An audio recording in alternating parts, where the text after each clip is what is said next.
And madam post mortem report రావడానికి ఎందుకు late అవుతుంది? అంటే వచ్చేస్తే ఒక క్లారిటీ అయితే వచ్చేస్తుంది గదా! వీళ్ళు కూడా ప్రెస్ మీట్లు పెట్టి పోస్ట్ మార్టం రిపోర్ట్‌ని రిలీజ్ చేయండి అని జెప్పేసి నిన్న కేఏ పాల్ గారు వీళ్ళందరూ కూడా ప్రెస్ మీట్ పెట్టి చెప్తున్నారు. అంటే లేట్ అవ్వడానికి గల కారణం ఏమన్నా ఉందా మేడం? లేట్ అవ్వటానికని ఏమీ లేదు. ఇప్పుడు ఇన్వెస్టిగేషన్ చేశారు. కాలిన గుర్తుందని వాళ్ళే చెప్తున్నారు. మొహం మీద గుర్తుందనేది అందరూ చెప్పారు. హ్మ్. మీరు చెప్పిన దాన్ని కాదు ఆయన మొహం చాలా క్లియర్‌గా ఉందని అయితే పోలీసులు చెప్పలేదు కదా! అవును. ఆ! కాలిన గుర్తుందని వాళ్ళే చెప్పారు గదా! రిజిస్ట్రేషన్‌కెళ్తున్నారు అని చెప్పారు. సో, అది అవునా కాదా మీరు కూడా చెప్పొచ్చు కదా! ఆ! హ్మ్. ఇంకా నా 4 అవర్స్ అక్కడ వెయిట్ చేశారని వాళ్ళు చేసిన ఇన్వెస్టిగేషన్‌లోనే గదా తెలిసింది. ఇంకా వాళ్ళ స్నేహితులతో మాట్లాడారు కదా! ఆయన జర్నీ ఎవరికైనా తెలిసి ఎనకాల ఇట్లా చేశారేమో అనేది వాళ్ళు ఎంక్వైరీ చేసుకున్నారు. చేసుకున్నప్పుడు ఆయన ఎక్కడికెళ్తాడు, ఎందుకెళ్తాడు అనేది కూడా మాకెవరికీ చెప్పరు.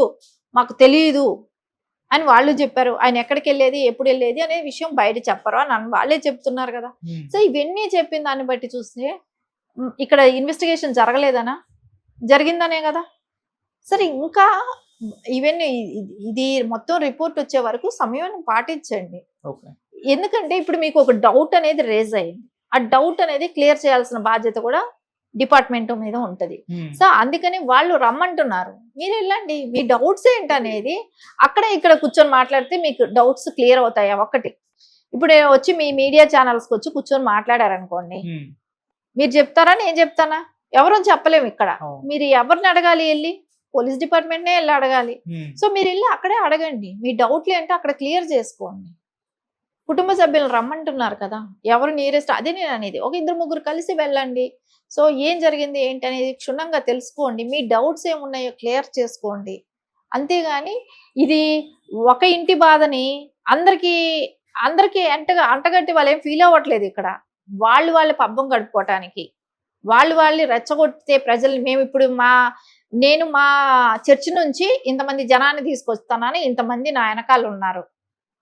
అంటే రకరకాల వాళ్ళ మాటలు. ఇప్పుడు వీళ్ళు మాట్లాడుతున్నారు, వాళ్ళు మాట్లాడుతున్నారు. ఇంకో కమ్యూనిటీ ఇట్లా మాట్లాడుకుంటా పోతే ఇది ఎప్పటికి ఇది అవుతది చెప్పండి? హ్మ్. ఇది క్లియర్‌గా ఉండాలని అనుకున్నప్పుడు దీన్ని పీస్‌ఫుల్లే కదా ఎవరైనా కోరుకునేది. ఏ మతమైనా కోరుకునేది పీస్‌ఫుల్‌గా ఉండటమే కదా! అవును. అక్కడ ఇప్పుడు జరిగిందేంటో చెప్పారు. మీకు డౌట్‌లుంటే ఎళ్లి రమ్మంటున్నారు. అంతేగాని మీరు పీస్‌ఫుల్ కోరుకునే వ్యక్తులే అయితే ఎందుకిట్లా? ఇది కరెక్టా? ఎవరికి మంచి చేద్దామని. హ్మ్. మీరు నిజంగా ప్రవీణ్ గారికి మంచి చేద్దాం అనుకున్న వాళ్ళైతే మీరు ఎళ్లి ఎంక్వైరీ చేసిన వాళ్ళని ఎళ్లి అడగండి మీ డౌట్‌లు. అంతేగాని ఎవరెవరో వచ్చేసి దాన్ని నోటికొచ్చినట్టు మాట్లాడటం, నోటికొచ్చినట్టు ఇచ్చేయటం, ఇంకొకళ్ళు అంటే కొన్ని చూస్తున్నాం కూడా కదా! ఎవరి ముందు తీసుకెళ్ళి మైక్ పెట్టినా ఏదో ఒకటి రెచ్చగొట్టే మాటలు మాట్లాడుతున్నారు. హ్మ్. సో, దాని మూలాన ఎవరికి? ఆడు మాట్లాడే వాడికి ఏమవ్వదు. ఇంకొకళ్ళకి ఎవరికో అవుతాయి. ఇవి అవసరమా? ఏ మతమైనా కోరుకునేది పీస్ ఒకటి. ఆ పీస్ అనేది లేకుండా చేస్తున్నారు ఇలాంటి వాళ్ళు. ఇది కరెక్ట్ కాదు. మీరు ఏదైతే మీ సిద్ధాంతం నమ్మి మీరు మాట్లాడుతున్నారో, సో, ఆ సిద్ధాంతంలో లేదా? ప్రజల్ని ప్రశాంతంగా ఉంచాలనో, అలాంటిది ఏ మతమైనా కోరుకునేది అదే గదా! హ్మ్. సో, మీరు ఖచ్చితంగా ప్రశాంతంగా ఉండండి. ప్రజల్ని ప్రశాంతంగా ఉండనివ్వండి. లేనిపోని అలిగేషన్స్ వాళ్ళ నెత్తిన లేనిపోని అలిగేషన్స్ ప్రజల మీదకి నెట్టకండి. ఓకే. సో, వాళ్ళలో కన్‌ఫ్యూజ్ క్రియేట్ చేయకండి. వాళ్ళకున్న క్లారిటీ వాళ్ళకుంటది. సో, మీరు పబ్బం గడుపుకోవటం కోసం సో, ప్రజలని కన్‌ఫ్యూజ్ క్రియేట్ చేయకండి. మీకేమైనా డౌట్‌లు ఉంటే వెళ్లి డిపార్ట్‌మెంట్‌ని అడగండి.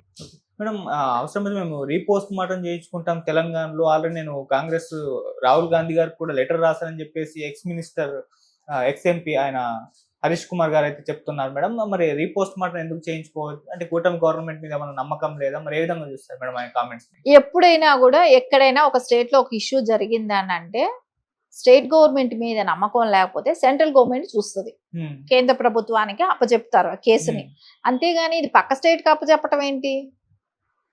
కొత్తగా లేదా? ఇది కొత్తగా ఉంది. హ్మ్. రాహుల్ గాంధీ గారికి ఏం సంబంధం? తెలంగాణలో కాంగ్రెస్ గవర్నమెంట్ ఉంది. తెలంగాణలో కాంగ్రెస్ ఉంటే తెలంగాణకి ఇప్పుడు జరిగిన ఇన్సిడెంట్ అక్కడ. హ్మ్. సో, తెలంగాణలో ఇష్యూలు చాలా ఉన్నాయి. అదే సరిగ్గా చేయకపోతే కేంద్రానికి వెళ్తుందా లేదా? హ్మ్. ఇప్పుడు తెలంగాణలో ఏదైనా జరిగిందని ఆంధ్ర గవర్నమెంట్ ఎంటర్ అవ్వమనంటే అవుతదా? ఒప్పుకుంటారా? ఒప్పుకోరు గదా! హ్మ్. ఏ రాష్ట్రం ఉంది ఆ రాష్ట్రానికే హద్దులు, పరిమితులు కొన్ని ఉంటాయి. హర్షవర్ధన్ గారు లాంటి పొలిటీషియన్ కూడా అలా మాట్లాడడం అనేది చూస్తే ఆశ్చర్యంగా ఉంది. ఎందుకంటే అంత సీనియర్ పొలిటీషియన్ గా ఉన్న వ్యక్తి అలా మాట్లాడితే ఇప్పుడు రాహుల్ గాంధీ గారికి ఏం సంబంధం? ఆయన వచ్చి అక్కడిది ఇక్కడ నేను వచ్చి తెలంగాణలో వచ్చి ఇన్వెస్టిగేషన్ చేస్తాను అనేది అది కరెక్ట్ పద్ధతి కాదు. అంత డౌట్ ఉంటే సెంట్రల్ గవర్నమెంట్ తీసుకుంటది. ఇప్పుడు మనం చాలా ఇప్పుడు వివేకానంద రెడ్డి గారి హత్యలు ఇట్లాంటి హత్యలు మనం కొన్ని చూసినప్పుడు స్టేట్ గవర్నమెంట్ మీద నమ్మకం లేదన్నప్పుడు కేంద్రానికి వెళ్తాయి, సెంట్రల్ గవర్నమెంట్ పరిధికి వెళ్ళిపోతుంది. అంతేగాని పక్క రాష్ట్రాలకు వెళ్ళిపోతాయి అని అంటే ఆంధ్ర కేసులు తమిళనాడు కర్ణాటకను తెలంగాణకు వస్తాయా, తెలంగాణ కేసులు కర్ణాటకకు మహారాష్ట్రకు వెళ్తాయా? ఆంధ్రాకు వెళ్ళవు కదా. ఏ స్టేట్ ప్రాబ్లమ్స్ ఆ స్టేటే చూసుకుంటది. అలా లేనప్పుడు కేంద్రం ఉంది కాబట్టి కేంద్రం పరిధికి వెళ్తది. అది ఆయన విజ్ఞతకే వదిలేయాలి ఆయన మాట్లాడిన మాటకి. మనం ఫైనల్ గా ఒక కుర్రాడు ఇట్లా మామూలుగా పబ్లిక్ లాగా తీసుకున్నారు. అతను మాట్లాడుతూ ఇదంతా కూడా మా హిందువులే చేశారు అన్నట్టుగా మాట్లాడాడు. సో ఇప్పుడు ఆ వీడియో మొత్తం కూడా వైరల్ అయిపోతుంది. చాలా క్రిస్టియన్ వాళ్ళ యూట్యూబ్ లో సోషల్ మీడియాలో పెట్టేసి ఇది వీళ్ళు అన్నట్టుగా వాళ్ళు ప్రచారం చేసుకుంటున్నారు. సో అబ్బాయి కామెంట్స్ ని ఏ విధంగా చూడొచ్చు అంటారు మేడం, మీరేం చెప్తారు? ఇప్పుడు పరిణితి చెందని వ్యక్తులు కొంతమంది ఉంటారు. ఎప్పుడు వీడియోలు ఇట్లా సోషల్ మీడియాలో కనబడిన వాళ్ళకి మైక్ దొరకంగానే నేను కాంట్రవర్షియల్ గా మాట్లాడితే నేను ఇదైపోతాను, వైరల్ అయిపోతాను అని అనుకునే వాళ్ళు ఉంటారు. సో ఆ ఉద్దేశంతో పిచ్చోడి మాటలు కూడా వాళ్ళు ట్రోల్ చేసుకుంటా మాటలు పెట్టుకున్నారనుకోండి, అది వాళ్ళ విజ్ఞతకు వదిలేసేయాల్సిందే, మనం ఏం చేయలేం. ఇప్పుడు ఆ పిల్ల నేను చూసాను ఆ వీడియో కూడా, అది మహా అయితే 20 ఏళ్ళు ఉంటాయేమో, 20+ లో ఉండొచ్చు. వాడికి ఆ వయసు పిల్లలకి ఎట్లా అనిపిస్తుంది? ఒక పరిణితి చెందిన వయసా? అసలు అది కాదు, అతను కెమెరాకే ఫస్ట్ కొత్త ఏమో అయి ఉండొచ్చు. అదే నేను అనేది, ఎవరిని పడితే ఒక టాపిక్ సెన్సిటివ్ ఇష్యూ గురించి ఎవరిని పడితే వాళ్ళతో మాట్లాడిస్తే పరిస్థితులు ఇలాగే ఉంటాయి. అదే వాళ్ళకైనా చెప్తుంది. ఇప్పుడు అతను ఎవరో ఆ కుర్రాడు మాట్లాడాడని చెప్పేసి దాన్ని మీరు పెట్టుకుంటున్నారు అని అంటే, మీరు మాట్లాడిన మాటలు ఇంకెంతమంది పెడతారు? మీరు ఒకటే చూడండి, ఎప్పుడు కూడా విధ్వంసాలు ఎక్కడి నుంచి రెచ్చగొడతారు? మీరు మళ్ళా దాన్ని ట్రోల్ చేసుకో తిప్పి తిప్పి తిప్పి చూపెట్టడం మూలాన. ఒకటి తప్పు చేశాడు, ఆ తప్పు చేసిన వాడు అది తప్పు వాడికి తెలియదు. ఇప్పుడు రకరకాల పిచ్చోళ్ళు ఉంటారు. వాడు ఏమైనా ఒక సొసైటీలో అతని పేరు చెప్తేనో అతను ఎవరనేది తెలిసిన వాళ్ళ మీరు చూస్తుంటారు. కొత్త ఫేస్ గానే ఉంది, అతను ఎవరని కూడా తెలియదు. ఏ కమ్యూనిటీ ఏ మతానికి సంబంధించిన వ్యక్తి అని కూడా తెలియదు. సో అతను మాట్లాడుతున్నాడు. సో దాన్ని పెట్టుకొని నేను ట్రోల్ చేసుకుంటున్నాను, నేను ఇది వాళ్ళ ఇది అని అన్నప్పుడు, మీరు కూడా గతంలో కూడా చూసుకుంటే ఎన్నో గుళ్ళు ధ్వంసం అయ్యాయి, ఎన్నో ఇళ్ల దగ్గర చర్చిల దగ్గర గొడవలు అయినాయి. అంటే ఇళ్ల దగ్గరికి వెళ్ళిపోయి, ఇంట్లో మగవాళ్ళు లేనప్పుడు మహిళల దగ్గరికి వెళ్ళి బాప్టిజం తీసుకోండి అని చెప్పి ప్రెషర్ చేసిన రోజులు ఉన్నాయి.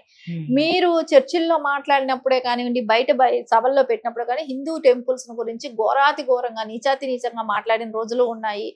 ఎప్పుడైనా ఎక్కడైనా కూడా ఎవరైనా ఇప్పటి వరకు జరిగిందా? ఎవరైనా చంపున్నారా, కొట్టున్నారా? ఎక్కడైనా అలాంటివి జరిగాయా?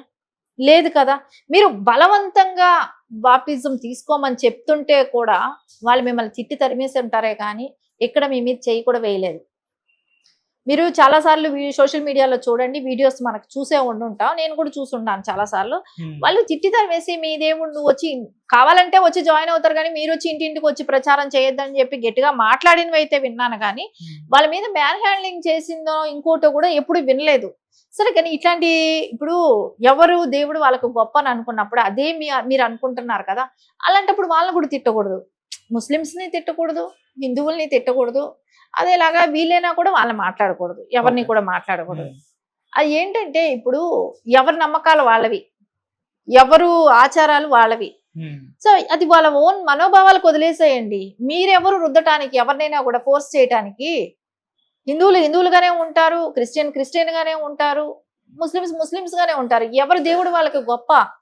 అంతేగాని మీరు బలవంతంగా మనం ఇది చేసి వాళ్ళని తిడితే ఇక్కడ ఇంకొకళ్ళు గొప్ప వాళ్ళు ఎవరు కారు.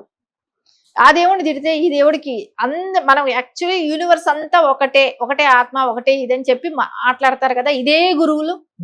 సో అంతా ఒకటి అన్నప్పుడు ఇది ఎందుకు ఇన్ని భేదాలు సృష్టిస్తారు?